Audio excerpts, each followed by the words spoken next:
नमस्कार, जय हिंद, वंदे मातरम। आपके अपने YouTube चैनल परीक्षापुर में आपका हार्दिक स्वागत है। आज हम गणित के 40 महत्वपूर्ण प्रश्नों पर चर्चा करेंगे। तो चलिए शुरू करते हैं पहले प्रश्न से। तो हमारा पहला प्रश्न है, विद्यार्थी गणित की संकल्पना और सिद्धांतों के अर्थ को समझता है। यह अधिगम के किस उद्देश्य की प्राप्ति है? ऑप्शन ए कौशल, ऑप्शन बी पूर्व ज्ञान, ऑप्शन सी अनुप्रयोग, ऑप्शन डी अबोधन। तो देखिए जो हमारा इस प्रश्न का सही आंसर होगा ऑप्शन डी अबोधन होगा। D is right answer. चलिए अगले प्रश्न की ओर चलते हैं। क्वेश्चन नंबर 2 कहता है कि गणित को कहा जाता है विद्यार्थियों का दुश्मन, शक्तिशालियों की शक्ति, मन की भाषा, मस्तिष्क का ज्ञान। तो देखिए जो इस प्रश्न का सही आंसर होगा, गणित को कहा जाता है मस्तिष्क का व्यायाम।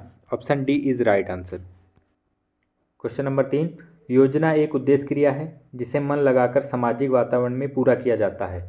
गणित शिक्षण की योजना विधि की उक्त परिभाषा दी है। Option A Kilpatrick, option B Thorndike, option C Crow and Crow, option D Skinner. तो देखिए जो ये परिभाषा दी है वो दी है किलपैट्रिक ने। Option A is right answer. चलिए क्वेश्चन नंबर 4, गणित शिक्षण का वास्तविक उद्देश्य ज्ञान प्राप्त करना नहीं है वरन शक्ति प्रदान करना है।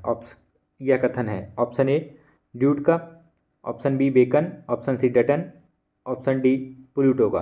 तो ये जो कथन है वो है डटन का। Option C is right answer.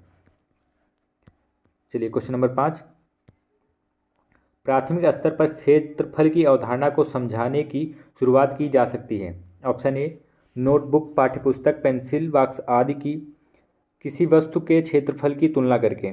Option B क्षेत्रफल के सूत्रों को स्पष्ट करके। ऑप्शन सी लंबाई चौड़ाई की मानक इकाइयों का प्रयोग करके। ऑप्शन डी बच्चों को अधिक से अधिक अभ्यास करवा के। तो देखिए जो हमारा इस प्रश्न का सही आंसर होगा वो होगा ऑप्शन ए नोटबुक, पाठ्यपुस्तक, पेंसिल बॉक्स आदि की किसी वस्तु के क्षेत्रफल की तुलना कराकर सही होगा। Option A is right answer. चलिए क्वेश्चन नंबर 6,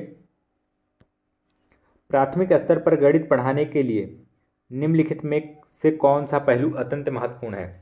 ऑप्शन ए उच्चतर पढ़ाई और रोजगार के लिए तैयार करना। ऑप्शन बी प्रौद्योगिकी के लिए प्रोत्साहन और तैयारी करना।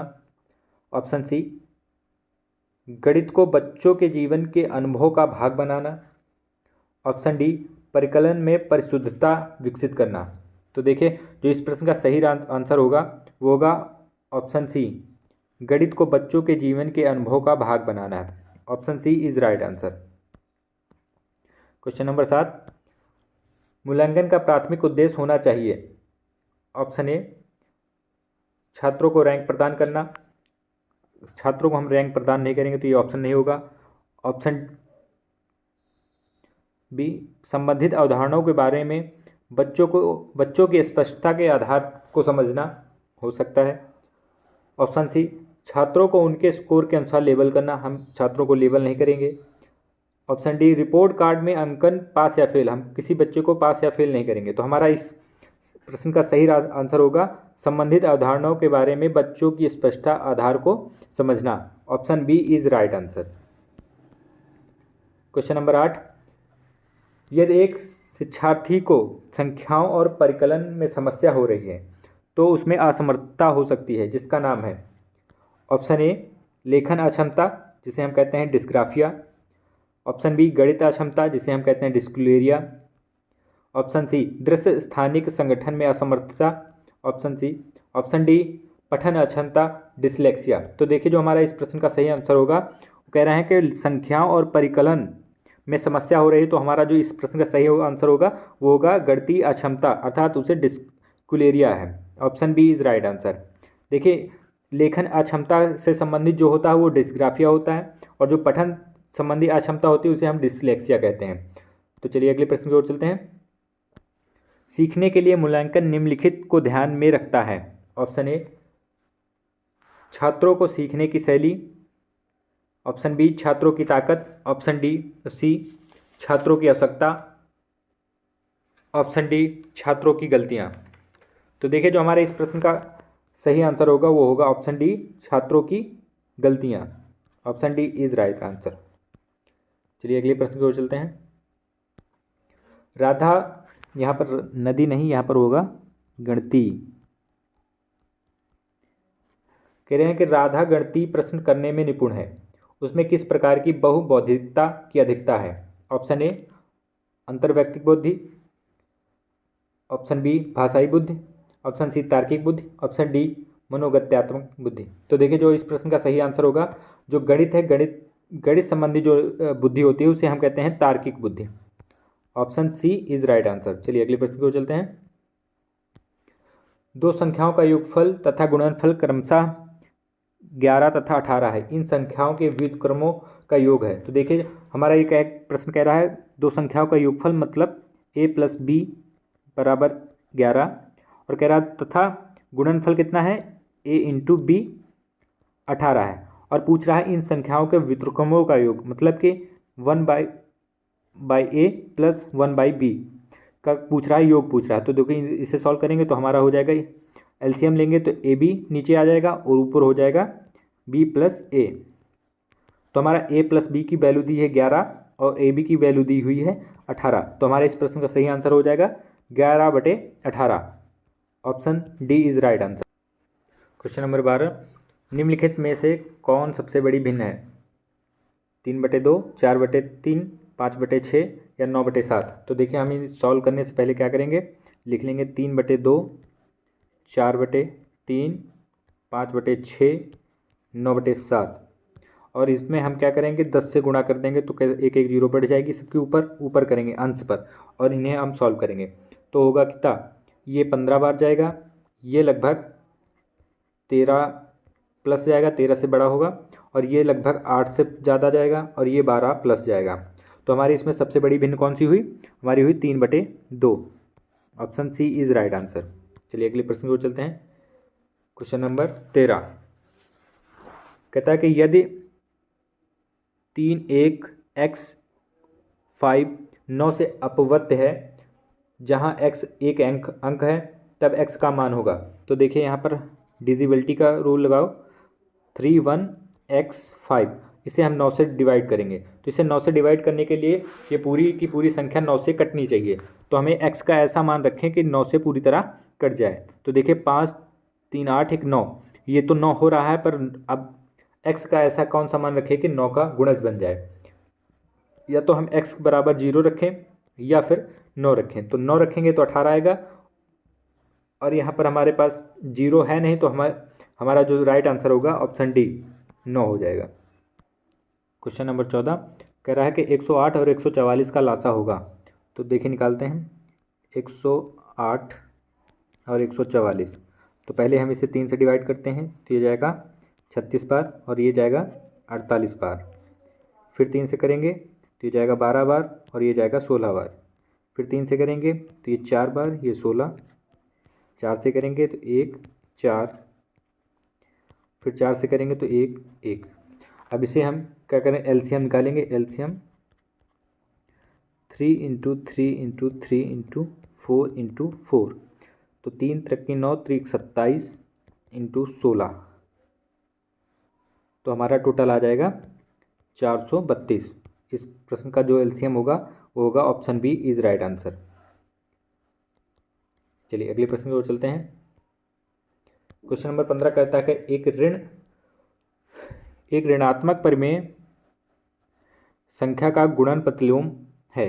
देखिए जो गुणन प्रतिलोम क्या होता है, वो होता है, उसे हम कहते हैं कि किसी संख्या का गुणन प्रतिलोम वह संख्या होती है जिसे गुणा करने पर 1 आ जाए। जैसे एग्जाम्पल के तौर पर a/b है, और इसका जो हमारा गुणन प्रतिलोम होगा वो होगा b/a, और इनको हम दोनों गुणा करेंगे तो ये कट पिट कर 1 आ जाएगा।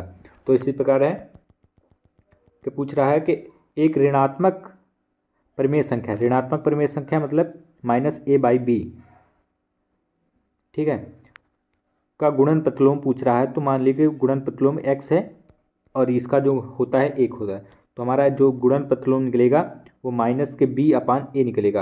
अर्थात जो पूछ रहा है इस प्रश्न का राइट आंसर होगा वो होगा एक ऋणात्मक परिमेय संख्या। Option B is right answer.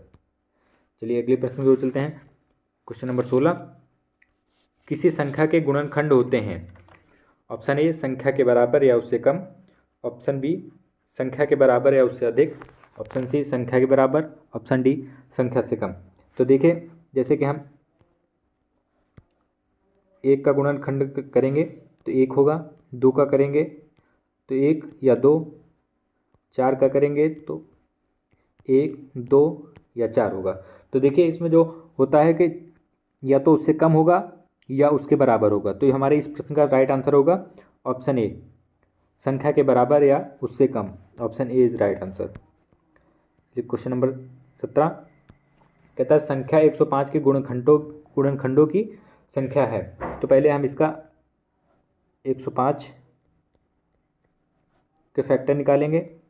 पहले हम इसे 3 से डिवाइड करेंगे तो कितना आएगा 35, फिर 5 से करेंगे, फिर 7 बार, फिर 1 बार। तो अब इसको हम गुणनखंडों की कुल संख्या निकालने के लिए 3 की पावर 1 इंटू 5 की पावर 1 है और 7 की पावर 1 है। और हम क्या करेंगे, जो ये पावर है, ये पावर उसे एक जोड़कर सबको आपस में गुणा कर देंगे। तो हमारा हो गया 2 इंटू 2 इंटू 2। तो कुल गुणनखंडों की जो संख्या होगी वो होगी 8। Option A is right answer. चलिए अगले प्रश्न की ओर चलते हैं। क्वेश्चन नंबर 18 कहता है लकड़ी के बॉक्स में 10,290 पुस्तकों को पैक करना है। यदि एक बॉक्स में 98 पुस्तकें पैक हो सकती हैं और एक बक्से का मूल्य 518 है, तो पुस्तकों को पैक करने में बक्से का कुल मूल्य होगा। तो देखिए पहले हमें एक बक्से का मूल्य एक कुल बक्से निकालने पड़ेंगे। कितने कुल बक्से हैं? तो देखिए हमारे कुल बक्से कितने हो गए। कुल बक्सों की संख्या निकालने के लिए हमें क्या करेंगे, 10,290 को 98 से भाग देंगे। तो हमारे इससे डिवाइड करोगे, एक बार 0 आएगा, फिर 5, 105 बार। अब क्या करेंगे, हम कुल कीमत निकालेंगे। कुल कीमत के लिए 105 बक्से इंटू एक बक्स, प्रत्येक बक्से का मूल 518 है। तो देखिए हम यहाँ पर यूनिट डिजिट से करेंगे, 8 5 40, आखिरी में 0 जिस ऑप्शन में होगा वही हमारा राइट आंसर। तो हमारा इस प्रश्न का सही आंसर होगा ऑप्शन ए, मतलब कि 54,390। Option A is right answer. चलिए अगले प्रश्न की ओर चलते हैं। रवि के पास 3 दर्जन चॉकलेट हैं। उसने उसका 1/3 भाग अपने पड़ोसी को, 1/6वां भाग रेहाना को और 1/4 भाग अपनी बहन को दे दिया। उसके पास अब कितनी चॉकलेट हैं? देखिए 3 दर्जन का मतलब होता है 1 दर्जन में 12, अर्थात टोटल चॉकलेट 36 हैं। तो 36 माइनस कर दो। अब 36 में उसने 1/3 भाग अपने पड़ोसी को दे दिया, प्लस और 36 में 1/6वां भाग उसने रेहाना को दे दिया, और 36 में 1/4 भाग अपनी बहन को दे दिया। तो कितना हुआ यहाँ पर 12, 6 छक्का 36, 9 चौके 36। तो 36 माइनस 12, 6 18, 18 9 27। 36 में 27 जाएंगे तो कितने बचेंगे 9। तो इस प्रश्न का जो राइट आंसर होगा, तो अब उसके पास 9 चॉकलेट बची हैं। Option A is right answer. चलिए अगले प्रश्न की ओर चलते हैं। क्वेश्चन नंबर 20 गणितीय कथन जिसकी सत्यता सिद्ध कर दी गई है कहलाता है। जिसे हम सिद्ध कर देते हैं उसे हम कहते हैं ऑप्शन ए प्रमेय। Option A is right answer. चलिए अगले प्रश्न की ओर चलते हैं। क्वेश्चन नंबर 21 राष्ट्रीय पाठ्यक्रम रूपरेखा 2005 का विचार है कि विद्यालय में गणित उस स्थिति में होती है जहां ऑप्शन ए छात्र प्रश्नों का हल पेपर पेंसिल तकनीक से करने में सक्षम है। ऑप्शन बी सूत्रों और कार्यविधियों पर ध्यान केंद्रित करते हुए छात्र गणित पढ़ रहे हैं। ऑप्शन सी छात्र गणित को अपने जीवन के अनुभवों के भागों जैसे देखता है तथा वे अर्थपूर्ण प्रश्नों को प्रस्तुत और हल करते हैं। ऑप्शन डी गणित की परीक्षा में छात्र सफलतापूर्वक प्रदर्शन करते हैं। तो देखिए हमारा जो राइट आंसर होगा वो होगा सी छात्र गणित को अपने जीवन के अनुभव के भागों जैसे देखते हैं तथा वे अर्थपूर्ण प्रश्नों को प्रस्तुत और हल करते हैं। Option C is right answer.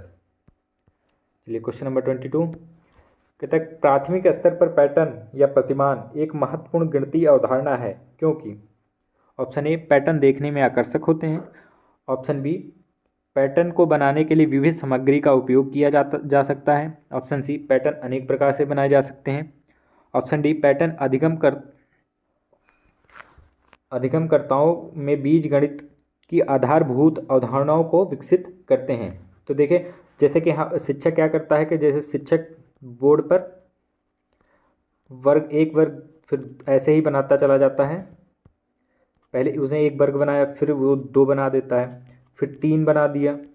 तो छात्र इसी को समझकर छात्र क्या करता है, वो अगली बार उसे 4 बना देता है। तो वो ऐसे ही पैटर्न को समझता है। तो हमारे इस प्रश्न का राइट आंसर होगा पैटर्न अधिगमकर्ताओं में बीजगणित की आधारभूत अवधारणाओं को विकसित करते हैं। Option D is right answer. Question number 23 कहता है कि निम्नलिखित में से कौन सा बच्चों में संख्या के बोध दस्ता का विकास करने के लिए अंतिम चरण है। बोध का मतलब होता है अंडरस्टैंडिंग। देखिए ऑप्शन ए संख्याओं को क्रम का अधिगम, ऑप्शन बी संख्याओं को पढ़ने और लिखने का अधिगम, ऑप्शन सी संख्याओं को उनके नाम के साथ गणना करने का अधिगम, ऑप्शन डी एक दी गई संख्या से पहले और बाद में क्या आता है का अधिगम।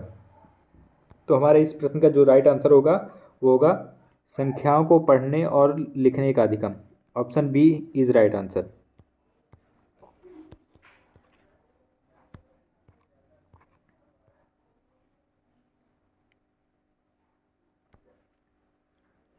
क्वेश्चन नंबर 24 राम को गणित की एक परीक्षा में 80% अंक मिले हैं। यह निम्न में से किस प्रकार के परीक्षण का उदाहरण है। ऑप्शन ए मापदंड संदर्भित परीक्षण, ऑप्शन बी मानक संदर्भित परीक्षण, ऑप्शन सी निदानात्मक परीक्षण, ऑप्शन डी अभिक्षमता परीक्षण। तो देखिए जो हमारा इस प्रश्न का सही आंसर होगा वो होगा ऑप्शन बी मानक संदर्भित परीक्षण।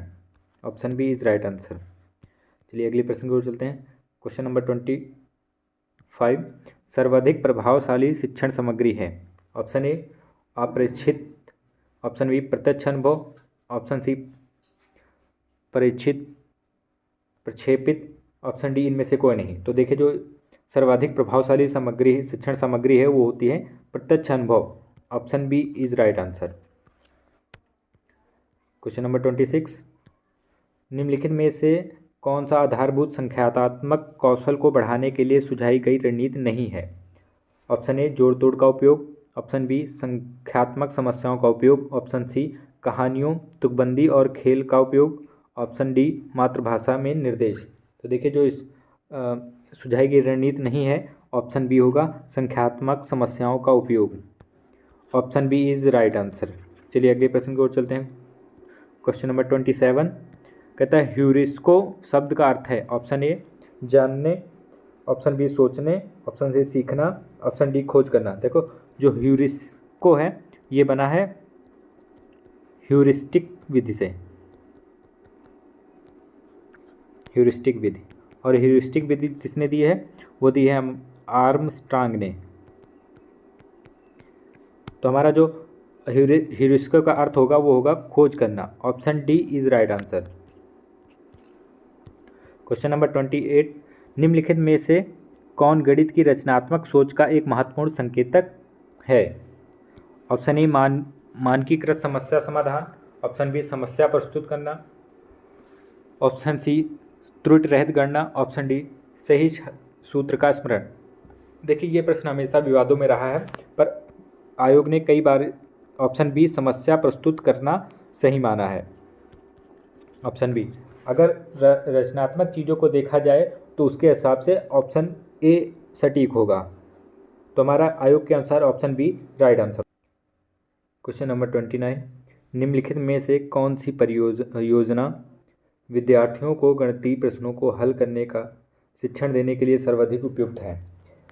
ऑप्शन ए विद्यार्थियों को प्रोत्साहित किया जाना चाहिए कि वे प्रश्न का बहुत से परिप्रेक्ष्यों से अवलोकन करें। ऑप्शन बी अनुमान और सत्यापन अभिगम को कड़ाई से हतोत्साहित किया जाना चाहिए।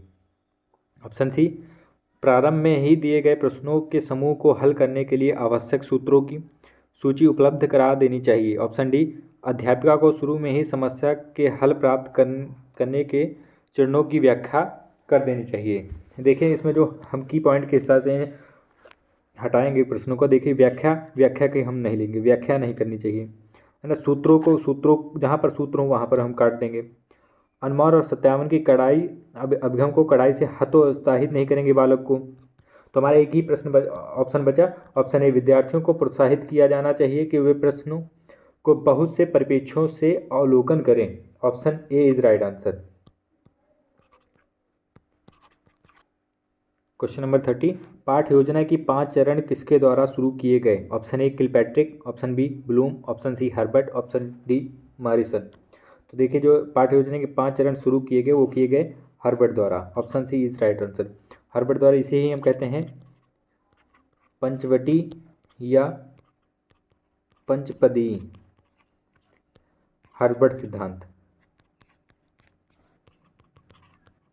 तो हमारे इस प्रश्न का सही आंसर होगा option C is right answer. चलिए अगले प्रश्न पर चलते हैं। उपचारात्मक शिक्षण की प्रक्रिया कब तक चलती रहनी चाहिए।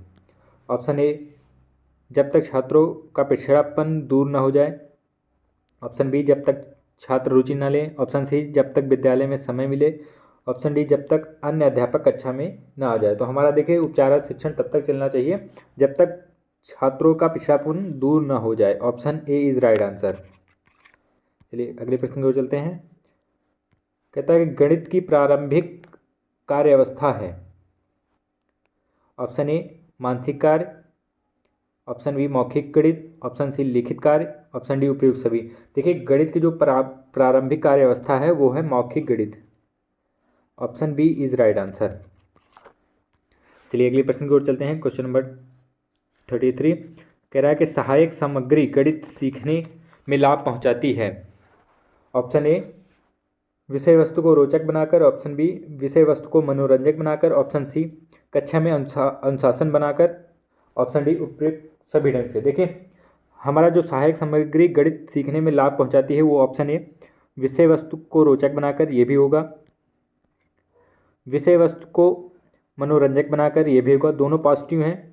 कक्षा में अनुशासन बनाकर, अनुशासन देखिए यहाँ पर हम निगेटिव नहीं ले सकते हैं तो ये भी हम पॉजिटिव में ही लेंगे। तो हमारा जो इस प्रश्न का सही आंसर होगा वो होगा उपयुक्त सभी ढंग से। Option D is right answer. चलिए अगले प्रश्न को, जब जिस विधि द्वारा गणित शिक्षण में स्थायित्व मिलता है उसे क्या कहते हैं। ऑप्शन ए आगमन विधि, ऑप्शन बी निगमन विधि, ऑप्शन सी विश्लेषण विधि, ऑप्शन डी संश्लेषण विधि। देखिए गणित शिक्षण में जो स्थायित्व मिलता है वो मिलता है हमें ऑप्शन ए आगमन विधि द्वारा, क्योंकि पहले हम बच्चों को उदाहरण देते हैं फिर नियम देते हैं। Option A is right answer. चलिए अगले प्रश्न को चलते हैं।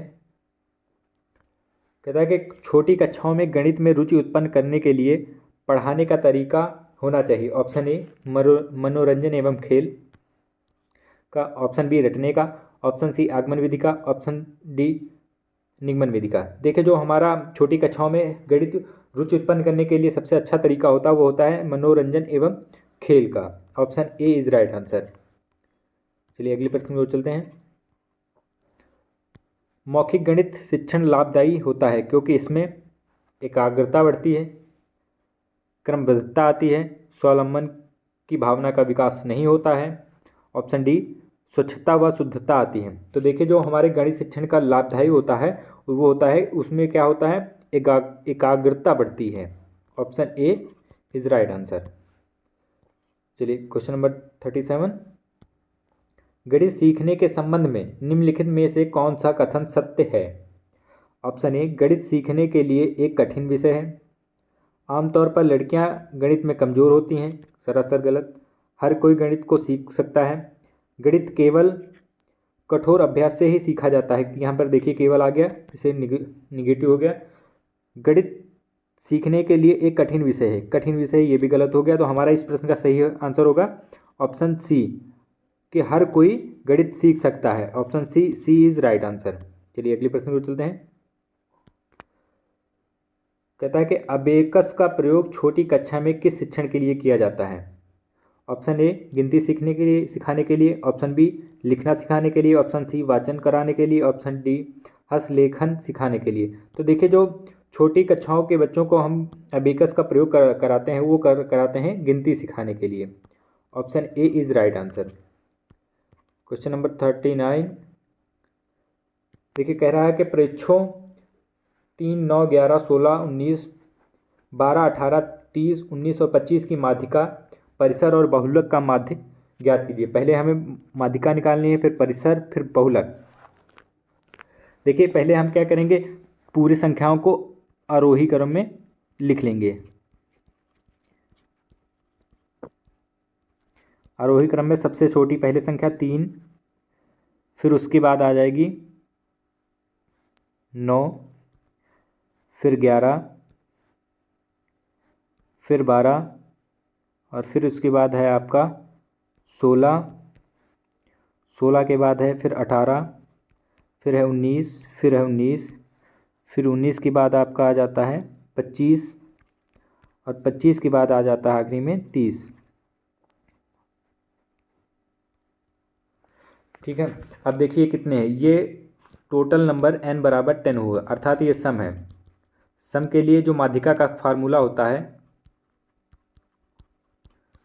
वो होता है n/2वां पद प्लस n/2 प्लस 1वां पद बटे 2। तो अब क्या करेंगे, 10/2 प्लस 10/2 प्लस 1/2, तो हमारा हो जाएगा 5वां पद प्लस 6वां पद बटे 2। चलिए ये सब काट देता हूँ, एक साइड में हम लिख देते हैं, इस साइड में।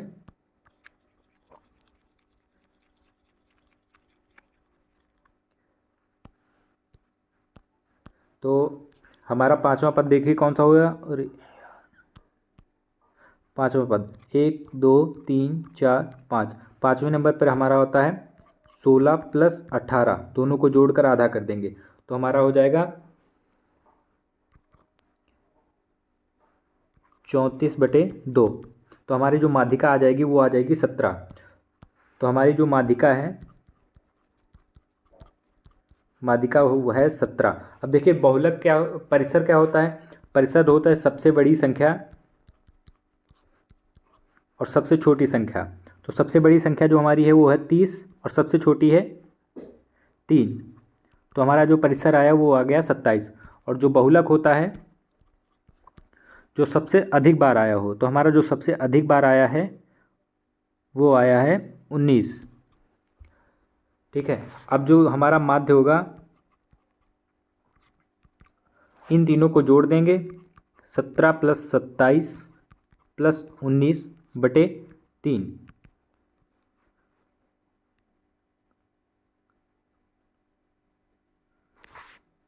अब इनका टोटल जोड़ कितना होगा, 9 7 16, 16 7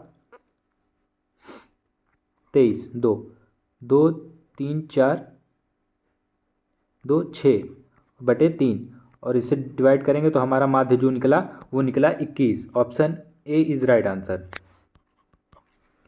चलिए क्वेश्चन नंबर 40, ये हमारा आज का अंतिम प्रश्न होगा। कह रहा है कि 999 की अनुवर्ती संख्या क्या होगी। देखिए पहले अनुवर्ती संख्या क्या होती है, अनुवर्ती संख्या वो होती है जो संख्या दी होती है उसमें +1 के बाद जो संख्या आती है वो अनुवर्ती संख्या होती है। एक होती है पूर्ववर्ती संख्या, वो होती है जो संख्या होती है उसमें -1 कर दी जाती है, जो उससे पहले होती है। तो हमारा जो इस प्रश्न में जो पूछा गया है वो पूछा गया है अनुवर्ती, तो हम 999 को इसमें एक जोड़ देंगे तो हमारी जो अनुवर्ती संख्या होगी वो होगी 1000। Option C is right answer. चलिए आपको एक होमवर्क दे देता हूँ, आप ये बताइएगा कि 99 की अनुवर्ती संख्या कौन सी होगी, सॉरी पूर्ववर्ती संख्या।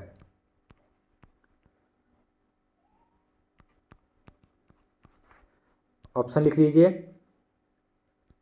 95, बी 96, सी 98, डी 100।